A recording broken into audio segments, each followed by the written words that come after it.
제가 여기다가 사진 두 장을 올려봤습니다. 한번 맞춰보세요. 이건 뭐죠? 복숭아. 이건 뭐죠? 사과. 쉽죠? 아주 쉽습니다. 하나 더 여쭤보겠습니다. 왜 복숭아 나무에서는 복숭아가 열고 사과 나무에서는 사과가 열을까요? 뿌린 대로 거두리라. 맞습니까? 아니, 바꿔서 생각해 보세요. 복숭아 나무에 사과가 열 수도 있잖아요.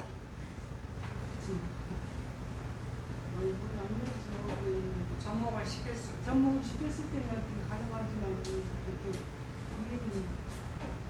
틀리고 누군가에 위기는 더 맞춰가 다니는데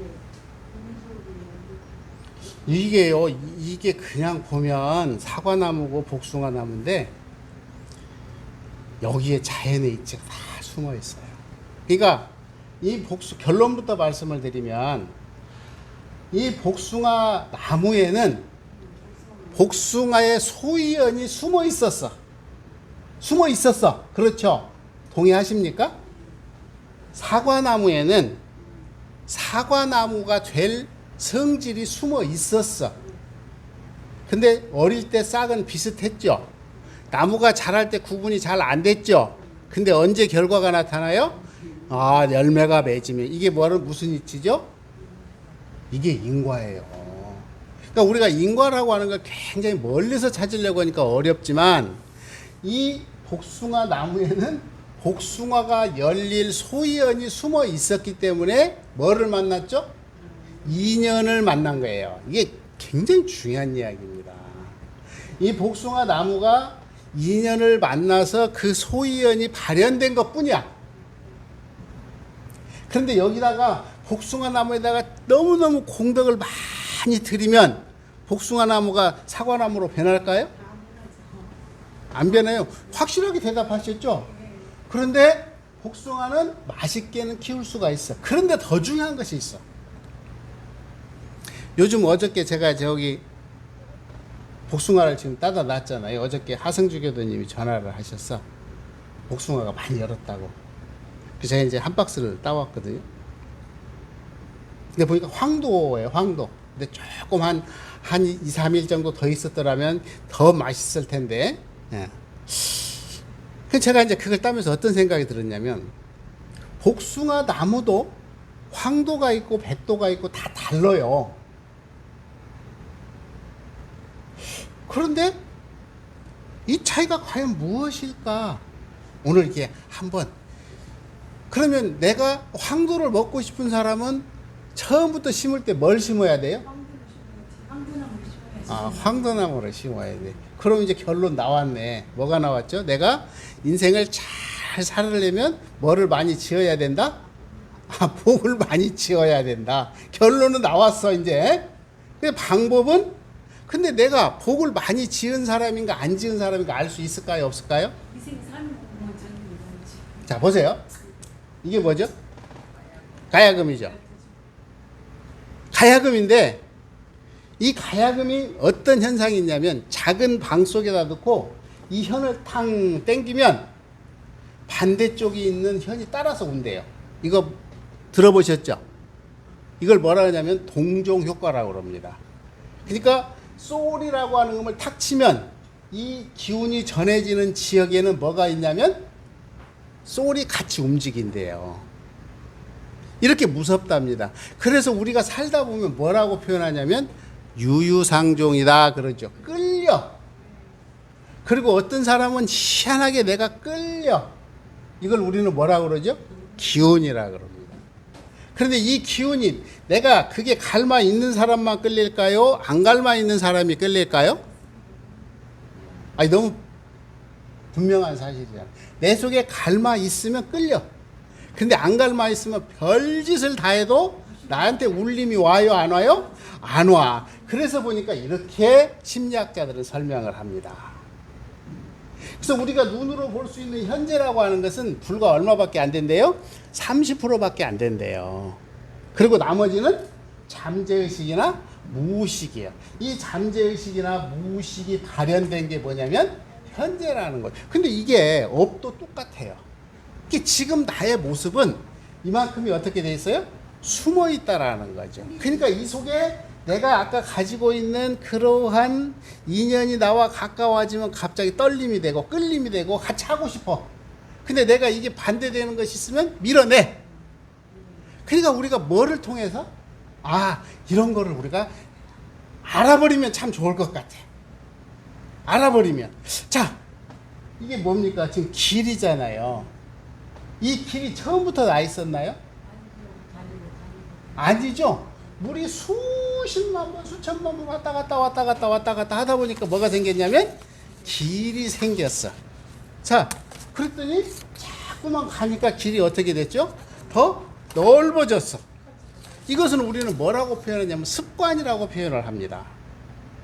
그런데 이 습관이 볼 때 처음부터 복숭아나무로 또는 사과나무로 그 인연의 소치를 잘 심했다면 어쩔까 이런 생각을 해보는데, 우리나라의 직업군을 이렇게 해보니까 이렇게 많은 직업이 있대요. 그런데 요즘 와서 뜨는 직업이 요 밑에 이렇게 있답니다. 근데 신기한 게 하나 있어요. 그래서 뭐가 신기한 것 같아요? 뭐가 신기한 게 있을까요? 여기 한번 보실래요? 빅데이터 전문가. 이거 들어보셨어요? 사회에 관심이 많으신 분은 이 단어를 들어보셨을 거예요. 블록체인 개발자. 요즘에 지난번에 선거 때 보니까 선거 때는 여론조사를 가지고 발표를 했는데 거기다 뭘 하나 더 넣었던가요? 빅데이터를 내놨잖아요.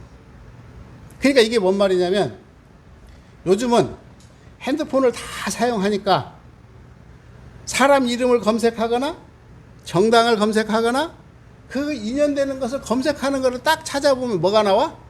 관심사항이 생긴다라는 겁니다.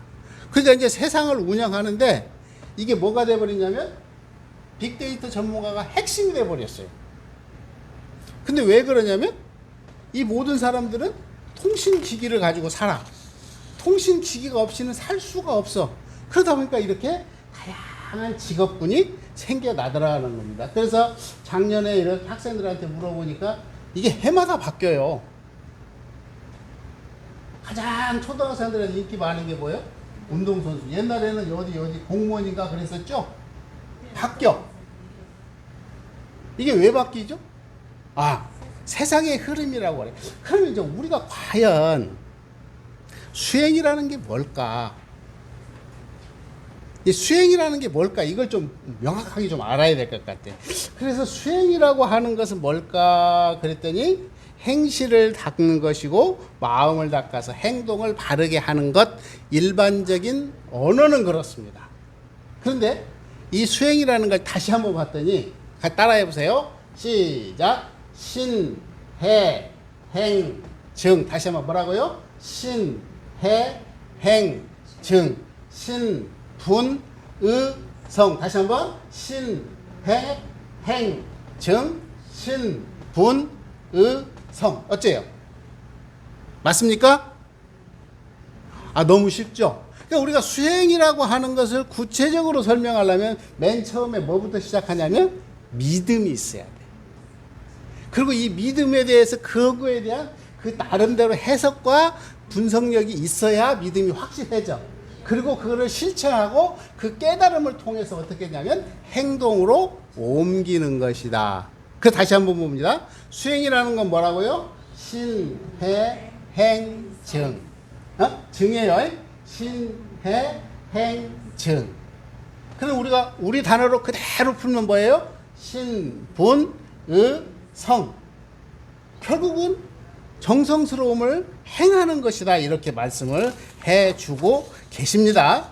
근데 이제 수행이라고 하는 이제 막 이런저런 이야기를 들어가면 굉장히 이제 복잡해져. 그래서 제가 간단하게 그냥 설명을 드릴 거예요. 불가에서는 그 승려들을 양성하는 그 교재 중에 이 선원 제집이라고 하는 이 책이 있는데 누가 지었냐면 종밀이 썼어요. 그런데 여기서 딱 막 이런저런 이 교판이라고 하는데 교리를 어떻게 볼 것인가 하는 것이 있어요. 거기서는 이렇게 정리를 합니다. 이거 좀 봐놓으시면 많은 도움이 될 거예요. 자, 한번 읽어보겠습니다. 시작. 식망, 수심종. 그 다음에 민절, 무기종. 직현, 심성종. 이 불가에서 아는 선을 구분을 해놓으면 이 세 가지래요. 아까 5가지도 있고 막 그렇지만 이 선이라는 게 뭐냐 대체? 수행이라는 게 뭐냐? 그랬더니 식망, 수심종이래. 이게 뭐냐면 거울에 때가 묻었으니까 때를 닦으면 된다라는 거예요. 그러니까 끊임없이 수도하는 목적이 뭐예요? 내 불성을 밝히기 위해서 묻은 때를 계속 닦아내. 우리 공부하다 보면 그러잖아요. 또 이거하고 민절 무기중하고 직현 심성종은 비슷해. 근데 이거는 기본적으로 뭐냐면 불성이 갈마 있어. 이 민절 무기종은 내버려 두라는 거야. 그냥 이 세상이 법신불의 응화신으로 그대로 나타났는데 수행하고 말 게 어디가 있냐. 굉장히 쉽죠. 근데 여기는 뭐냐면 비슷하지만 그래 그렇지만 우리가 살아가는 이 보성에는 분별성 속에서 살아간다. 그런데 이것을 깨달아 알기만 하면 되는데 우리는 분별성 속에 살아가니까 분별을 놓는 연습을 끊임없이 해야만이 공이라고 하는 게 그대로 드러나는 것이다. 그러니까 이 세상을 뭘로 봤어요? 무명의 세계로 봤어요.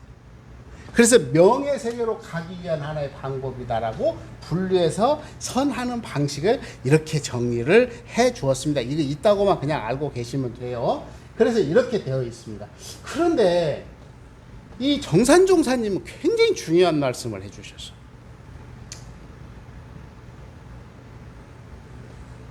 그러므로 대종사께서 상시훈련법으로 공부인의 여기 보세요. 정도를 따라 뭐라고요? 정도를 따라 혹은 뭐라고? 해조사 하게 하시고 혹은 유무념 배족해 하시고 혹은 일기 배족해 하시니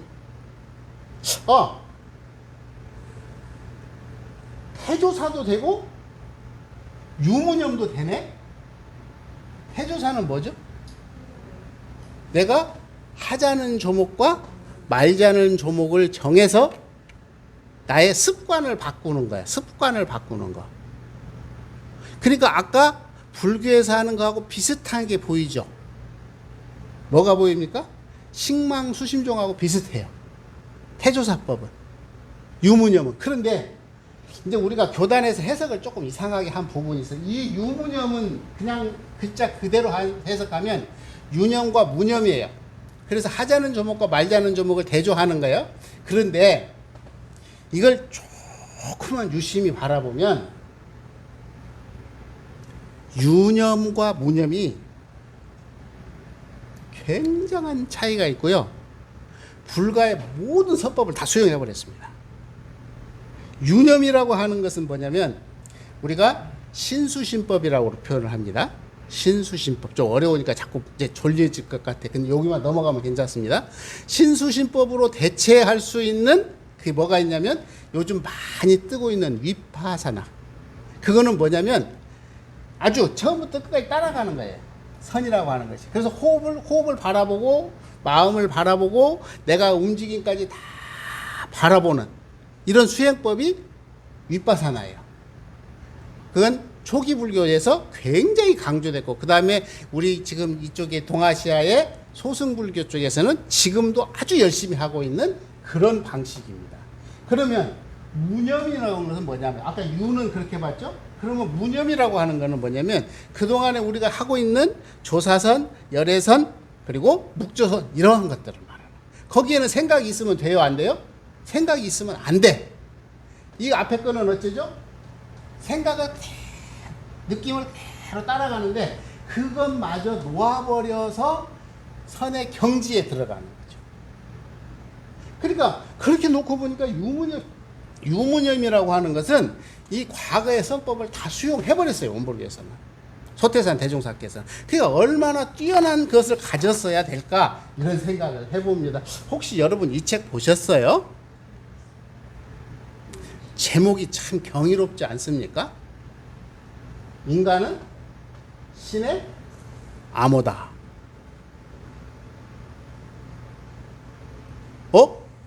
인간은 신의 암호다. 목사님이에요, 이분은. 그러니까 그동안에는 신은 저 하늘에 있고 인간은 신의 피조물이라고 했는데 이분은 각도가 달랐어. 그러니까 신이 가지고 있는 그 모든 것은 누구한테 있대요? 인간한테 있대. 근데 이걸 뭘로 만들어 놨냐면 암호로 만들어 놨대. 이제 제목 이해하시겠죠? 그러니까 신의 모습을 결국은 뭐가 하고 있냐면 인간이 하고 있다라는 거예요. 근데 내가 인간이 신의 어떤 그런 모습인데 그걸 알아요? 몰라요? 몰라. 왜 모르죠? 암호로 되어 있으니까 모르는데. 근데 한번 풀어보죠. 우리 오늘 한번 풀어보시겠습니다. 자, 이게 뭐냐면 인간 게놈 프로젝트예요. 그러니까 인간이 가지고 있는 이 모든 것을 쫙 분석했더니 약 37조 개의 세포로 구성이 되어 있대요. 그래서 이 세포 하나하나를 분석을 해보면 이 사람의 과거와 현재와 미래를 전부 예측할 수 있다는 거예요. 그러니까 대단하잖아요. 그래서 이거를 분석을 해봤더니 약 30억 개의 엽기쌍으로 구성이 되어 있대. 그래서 길이가 얼마나 되냐 그랬더니 자그마치 300페이지 책을 쓰면 5,000권의 분량을 써야 된대. 그리고 이 길이를 쫙 연결하면 태양을 250번 갔다 온대요. 그러니까 얼마나 인간이 많은 이 염색체를 가지고 세포를 가지고 있는가 이게 보여진단 말이에요. 그런데 이거 다 밝혀졌을까요? 안 밝혀졌어요. 근데 지금 얼마까지 밝혀졌냐면 약 85%까지 밝혀졌대요. 그러니까 이게 과학이 무서움이죠. 그런데 이제 아까 이거는 결국 아까 제가 봤을 때 의식과 무의식까지는 이게 가능할 것 같아. 근데 저 밑에 잠재의식까지는 갈 수 있을까요? 또 연구 대상이 될 것 같아. 그러니까 이게 신과 인간의 그리고 과학과 종교의 차이점인 것 같아요. 그래서 아까 그렇게 말한 게놈 프로젝트를 통해서 약 85% 어마어마하잖아요. 그래서 그 인자만 가지면 요즘 그래서 그 뭡니까 그 애기 태 같은 경우 이렇게 해서 제가 옛날에 그 본 영화 중에 아일랜드라고 하는 영화를 봤는데 정말 기가 막혀요. 그 인간의 그 신체 구조를 정말 청정한 곳에서 어떻게 되면 키우고 있어. 나와 똑같은 그 동물을 어디 다른 세계에서 키워. 그래서 다른 세계에서 키워서 내가 병이 걸리면 어떻게 되냐면 그 부위만 딱 띄어다 붙이는 거예요. 근데 이게 상상인데 현 실현 가능성이 있잖아요. 그렇죠? 요즘 보면은 그 뭐 다리 같은데 보면은 그 태반 같은 경우를 이용해서 그 부서진 부분을 재생시키는 과학, 이게 과학이란 말이죠. 그랬을 때 이렇게까지 신의 영역에 도전하고 있다 이 말이죠. 그래서 과학자들은 이렇게 나누어진 퍼즐을 통해서 완성된 어떤 인간의 모습을 추구하려고 그래. 그런데 소태산 대종사께서는 참 무서울 정도로 이렇게 말씀을 해 주십니다. 아까 인간은 신의 암호다. 이런 말을 다른 말로 딱 바꾸면 퍼뜩 생각나는 무슨 단어가 있으시지 않으세요? 뭐가 있을까요? 우리 교리 중에서 자성불. 뭐라고요? 자성불. 우리 많이 하셨잖아요. 자성불. 그러니까 내가 뭐다고? 부처다. 그 말이잖아요. 인간은 신의 암호다 하는 것은 우리 언어를 그대로 바꾸면 인간은 자성불이라는 이야기를 그렇게 하고 있어요. 그러니까 이미 소태산 대종사께서는 인간이라고 하는 것은 우주를 모두 다 품어버린 자성불인데 이제 서양에서는 이거를 과학적으로 밝히는 노력들을 하더라는 겁니다. 한번 보겠습니다. 같이 한번 읽어보겠습니다. 시작. 조물주가 다른 데 있는 것이 아니라 기와의 조물주는 귀하요 나의 조물주는 곧 나며 일체 생명이 다 각각 자기가 자기의 조물주. 들어보셨죠? 이게 변이품 9장의 말씀이거든요. 그러니까 아까 그 목사님이 책으로 밝혀주신 연구 과정 내용하고 이거 어떻게 똑같아요? 안 똑같아요? 똑같아. 그런데 우리 또한 내가 조물주라고 말은 하지만 조물주라고 생각합니까? 솔직히 말해보세요. 조물주라고 생각하세요? 쉽지 않은 이야기죠. 그러니까 뭐야? 그걸 믿는 거죠. 그걸 믿음으로부터 아까 신, 분, 의, 성. 그러니까 내가 조물주야? 그럼 어떻게 돼? 내가 조물주라고? 그럼 의심을 할 거 아닙니까? 분별해가지고. 그래서 공부를 들어가는 방식이거든요. 근데 이 믿음이 근본이 되었을 때 결국은 우리는 공부의 지름길을 찾을 수밖에 없다라는 겁니다. 그래서 대종사님은 제시를 해주셨습니다. 이론상 진이라는 게 뭐냐? 이론상이라는 게 대체 뭐냐? 그랬더니 뭐라고요? 불생, 불멸의 도와 인과 보응의 도가 한 서로 바탕하여 뭐라고요? 한 뚜렷한 깃틀. 그게 뭐라고 그랬어요? 한 뚜렷한 깃틀이 바로 이론상이다. 그러면 수행이라는 게 뭐냐? 대종사님이 밝혀준 겁니다. 시작. 이론상의 수행. 이론상의 진리를 신앙하고 수행의 표본으로 삼고 원만 부족하고 지공무사한 마음을 어떻게 하고? 알고 양성하고 사용하자는 것이다. 이걸 좀 더 해석학적으로 표시해 주셨습니다. 이게 지금 요 모습이에요. 이게 어디 교리에 나오냐면 교의품 7장의 말씀입니다. 제가 읽어드릴게요. 한번 이쪽을 보면서 보세요. 대종사 말씀하시기를 이론의 진리를 요약하여 말하자면 이걸 잠깐만요. 안 보이니까 저기 잘렸네. 잠깐만요.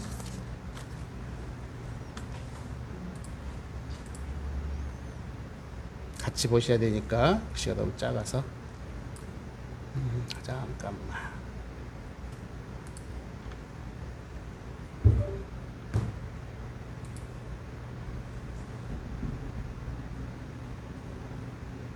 글씨가 너무 작아서 키워보겠습니다.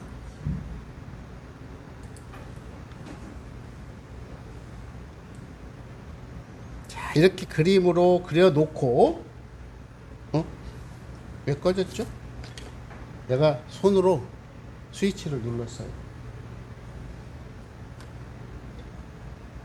자, 대종사 말씀하시기를 이론의 진리를 요약하여 말하자면 곧 공과 원과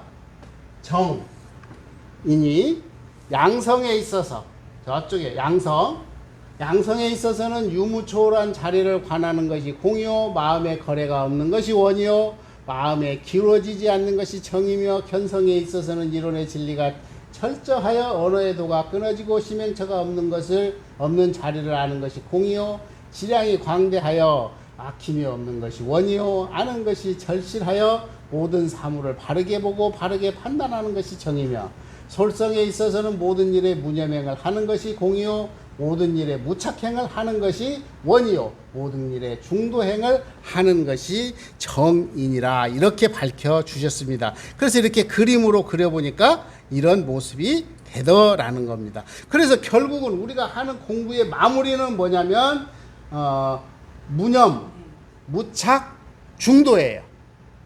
이게 이론상 수행이에요. 그런데 대종사님은 이렇게 해놓고도 마음이 안 편하셨어. 그래서 하나 더 정리를 해주셨어요. 뭐죠? 이론상 법어. 결국 우리가 신앙하고 수행하는 목적이 어디가 있을까? 그랬더니 이론상 법어에 있어. 그래서 눈을 사용할 때 원만 부족한 것이며 지공무사한 것이고, 그리고 코와 귀와 혀와 생각을 할 때 우리는 원만 부족한 것이며 지공무사한 것이로다. 이렇게 정리를 해 주셨습니다.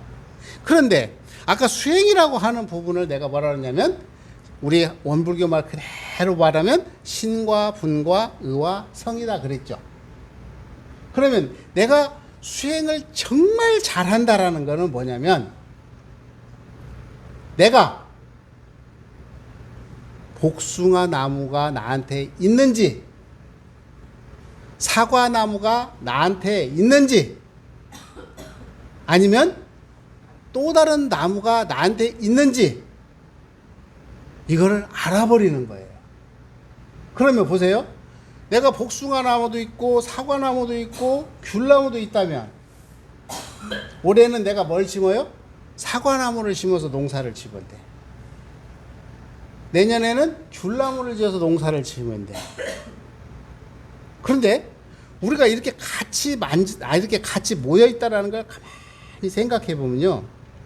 전생에 우리 교도님들은 약속을 하신 거예요. 뭔 약속을 하셨죠? 내 생에 모년 모월 모시에 어디에서 만나서 이런 일을 할 때 너는 이 일을 하고 너는 저 일을 하고, 근데 이보다 엄청나게 많은 분들이 약속을 하셨을 거야 아마. 그런데 약속을 했는데 아까 그 인연소치를 가지신 분들은 결국은 어떻게 됐냐면 모여들었어. 그런데 인연소치를 못 가진 분들은 어쩌죠? 못 모였어. 그러니까 우리 삶 속에서 수행이라고 하는 것이 가지고 있는 의미를 명확하게 우리가 꿰뚫어 볼 때 내가 조물주로서 자기 역할을 할 수 있다라는 것입니다. 그런데 대종사님 여기에 정말 중요한 말씀을 해주셨어요. 같이 한번 읽어보겠습니다. 최상의 근기는 일시에 돈수를 한다 하였사오니 일시에 오와 수를 끝마치나이까? 대종사 말씀하시기를 과거 불조 가운데 돈수를 하였다 하는 이가 더러 있으나 실은 견성의 경로도 천만층이요 수행의 여러 계단을 거쳐서 돈수를 이루는 것이 비하건대 날이 셀 때에 어둠이 가는지 모르게 물러가고 밝음이 오는 줄 모르게 오는 것 같나니라. 그러니까 우리가 왜 이렇게 회상이 중요하냐면 모년 모월 모시에 각각의 아까 그 종자 수행할 때 종자라 그랬잖아요. 그 자기의 역할을 가지고 다 모이자 그랬어. 그랬더니 한꺼번에 안 모여. 왜 그런데요? 여기서 그렇게 밝혀 주셨어. 근데 옛날에 불가에서는 도노를 굉장히 중요시했어요. 근데 대종사님은 뭐라고 그랬냐면 도노가 한꺼번에 딱 된다? 이건 0.00001%의 천재들만 되는 거야. 그러니까 부처가 많이 나왔습니까? 아직 안 나왔잖아요. 왜냐하면 석가모니 부처님이 불국토를 세운 이후에 아직 부처님이 안 나왔어. 그러면 그 도노하신 분은 그분 한 분밖에 없다는 이야기야, 결론에 가서는. 근데 여기 말씀을 가만히 놓고 보면 날이 셀 때 어둠이 가는 것 같이 지금 끊임없이 이런 불성들을 키워가는 불제자가 어마어마하게 많다라는 것이죠. 그런데 여러분은 그 중에서도 어디 서신 거예요? 맨 앞쪽에 서신 거라는 거예요. 그러니까 이 말씀을 가만히 생각해 놓으면 자다가도 뻘떡뻘떡이네. 근데 저는 왜 이렇게 제가 언젠가 그 말씀을 한번 드렸는데, 제가 스리랑카를 가서 정말 놀랐어요. 스리랑카에서 그렇게 큰 절이야.